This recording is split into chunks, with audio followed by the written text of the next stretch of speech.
আজকে আমার মনটা তেমন একটা ভালো ছিল না। হঠাৎ করে ব্রহ্মপুত্র নদীর ধারে চলে আসলাম একটু মনটা ফ্রেশ করার জন্য। তা আসার পরে মন অনেকটুকু ভালো হয়ে গেছে। চলার পর যদি কখনো কেউ খুঁজে না পান, তাহলে এই যে এরকম নদীর ধারে এসে হোক বা আপনার কোনো আপনজন বা বন্ধু বান্ধব নিয়ে যদি আসতে পারেন, দেখবেন আপনার মনটা অবশ্যই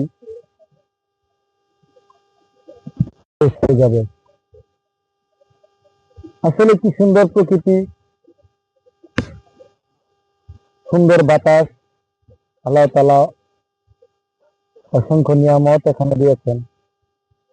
আসলে আমরা ঘুরতে এসে এত সুন্দর জায়গায় মনে হচ্ছে যেন